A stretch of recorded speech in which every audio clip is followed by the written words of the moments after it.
Before watching the video, don't forget to subscribe the channel and enable bell notification to never miss an update from us. Hello everyone and welcome. This is Ashima, and in this video we'll be talking about daily current affairs, and the discussion is going to be in a descriptive format or a detailed format so that it is helpful for all the examinations, no matter which examination you're preparing for.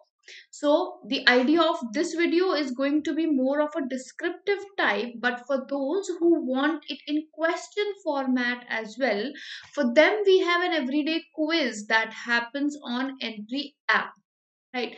So on app you can get quiz every day, and that is a live quiz that happens, so that will help you keep in touch with the news events, whereas this session is to help you enhance your knowledge about the news events, right? So let's enhance the knowledge with some of the news events right now. The first one which we are talking about is Oxfam report the inequality virus. Now recently a report was released by Oxfam, and that defined or showed how the virus which we're talking about is COVID-19, how COVID-19 had created a lot of inequality. So for that purpose this whole report has been created.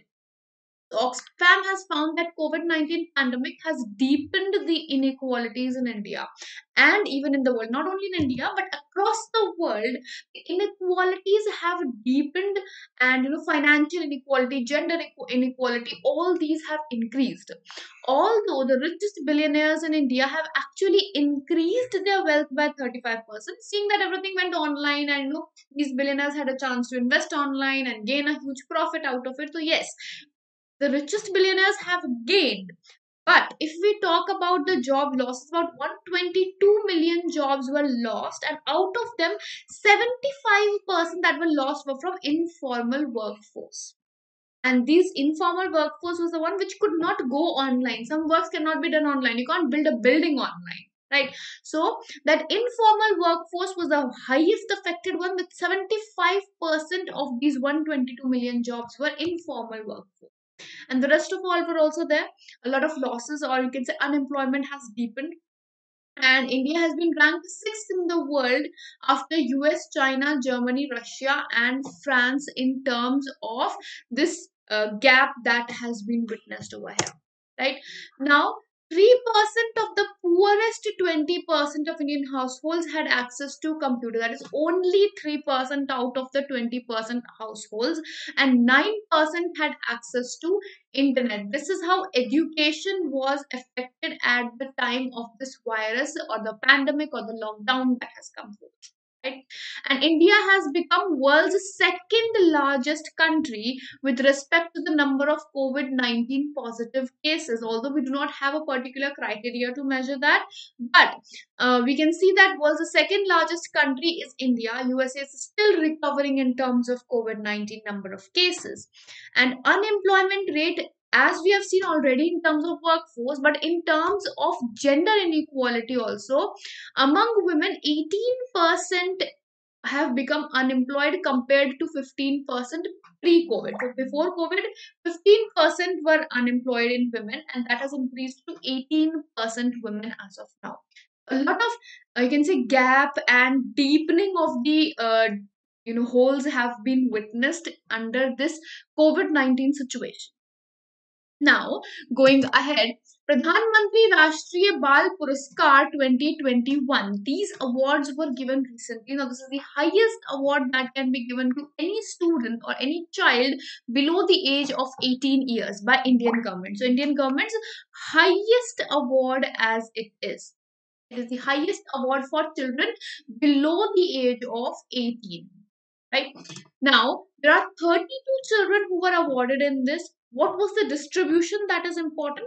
7 awards in art and culture, 9 in the field of innovation, 5 in scholastic achievements, 7 in sports, 3 in bravery, and 1 for social service. These were the divisions of these 32 children who were awarded, and these children participate in the Republic Day parade. This award is given in the week before the before the Republic Day parade, and the winners participate in the parade as well.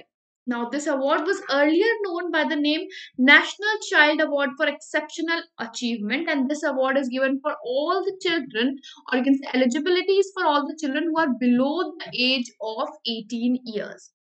Right now, who constituted this award and when was this award created? So, it was instituted in 1996 by Women and Child Development Ministry. So, it is instituted by Women and Child Development Ministry. Right, so this is the ministry which has created this award, and what is the purpose? To show the approve the outstanding status that children achieve at that age, or something great that they do at the age. Right now, where is this presentation of award take place and what is given in the award? So award has a medal, a cash prize of 1 lakh rupees, and a citation and a certificate. These are the four things that are given under this prize, and it is presented in the Darbar Hall of Rashtrapati Bhavan. Right, who finalizes the award winners now? So there is a committee which is constituted especially for the purpose of it, and that is National Selection Commission. So a committee, and who heads this? National Selection Committee, and it is headed by the Union Minister of Women and Child Development. He or she is the head of this committee. Then we have tighter regulations for non-banking financial corporations. Now, what has happened in this? RBI has proposed a 4-tier structure which will help in making the security of NBFCs or regulations more tight, or regulating it on a better scale. Right now, as per the RBI Act 1934, RBI has been given the charge of NBFCs, and that has been given to Department of Non-Banking Supervision, or DBS, Department of Non-Banking Supervision of RBI. Right now, what is the 4 tiers that are present? There are 4 layers. First is the base layer, and this is something which does not have much restriction. Under this, NBFCs from 180 days to 90 days classification will be taking place. Right, so NPA, or non-performing asset classification, will happen on the base layer. After that, we have the middle layer, and in the middle layer, it has comparatively stricter regulation. If we go from base to above it, definitely it is stricter.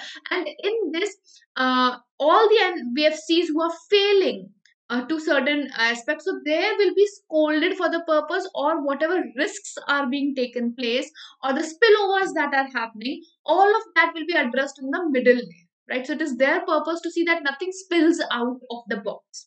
Then comes the upper layer. From we have a base layer, then we have a middle layer, then we have an upper layer, and in upper layer we have NBFCs which have large potential of systemic risks. Right, and they have a potential that they can impact the financial stability. So under this layer, the bank will be, so we have a base layer, middle layer, and over here we have an upper layer. The regulatory framework will be bank-like. That is just like we have for banks, same will be for non-banking financial company as well. And in the top layer, it is supposedly empty unless the supervisors take a certain view over a specific NBFC. So the top layer doesn't have any NBFC as of now. It may take someone if supervisors believe that someone needs to be on that.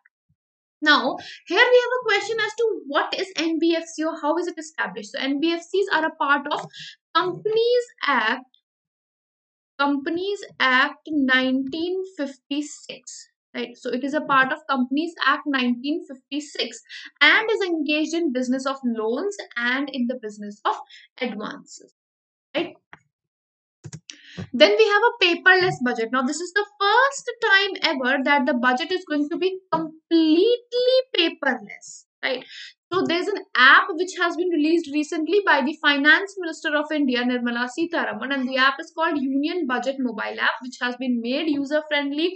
All the documents relating to budget have been uploaded over here, so that at the time of COVID, there's no touch thing that is more prevalent. So, for that purpose, all the MPs will have access to the budget documents via this app now.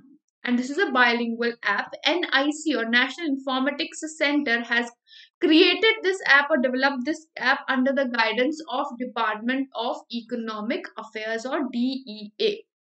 Right now, annual financial statement will be prepared according to Article 112 of the Constitution of India, and so we don't have a specific mention of the word called budget in the constitution.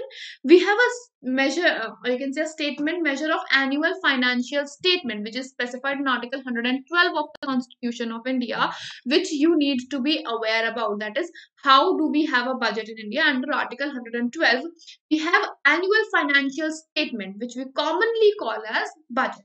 Right now, first thing, for the first time, the budget date was fixed on 1st of February 2016. In 2015, it was government of BJP had come, and Narendra Modi ji had shifted the budget date to 1st of February every year in 2016. In 2016, again, rail budget was merged with union budget, right? And in 2019, so in 2016 we have seen, in 2019 the bag in which the budget is carried, that was moved from leather bag to a bahi khata, right? So that being it, then we have a few one-liners, like as per United Nations, China has overtaken US for foreign direct investment, as United States is still recovering from COVID-19. So China has overtaken United States on that part and has attracted more investments compared to United States, although US has a higher position with respect to the total stock of foreign investment. Then the government of Maharashtra has decided to start a jail tourism from Yerwada prison of Pune, and that will start on 26th of January 2021. This is the biggest jail of Maharashtra. Yerwada jail, or Yerwada prison, is the biggest prison of Maharashtra. And if we talk about the freedom fighters who are imprisoned over here, they were Mahatma Gandhi, Motilal Nehru, Lokmanya Tilak, Pandit Jawaharlal Nehru, Sarojini Naidu, Subhash Chandra Bose, Sardar Vallabhbhai Patel. All these leaders were imprisoned once upon a time in this Yerwada prison of Pune. Then UP will be launching a program called Abhyudaya. Abhyudaya is for preparing of all the competitive exams. So UP is going to launch a coaching program which will give free coaching to students, and this is going to start from February. Then first Bodoland Territorial Region Accord Day was celebrated in Assam on 24th of January, the same day when India celebrates National Girl Child Day. Right? Then International Day for Education was also observed on 24th of January. So on 24th January, Assam celebrated the Bodoland Territorial Region Day, Region Accord Day, and National Girl Child Day was celebrated in India. And in international, we had International Day for Education. Then Thailand Open Badminton Championships were held recently, and that Carolina Marin of Spain was the winner of singles title in female, whereas Victor Axelsen was the winner in the category of males. So over here you have to have an idea about who was the winner in which category for the starting purpose. And next of all, which country do they belong to? Carolina is of Spain and Victor Axelsen is of Denmark. Right? All right. So with this, I'll be taking a leave. I hope this session has been helpful to all of you. We'll see you in the next video with more information and more news events. Until then, goodbye. Take care. Have a wonderful day ahead.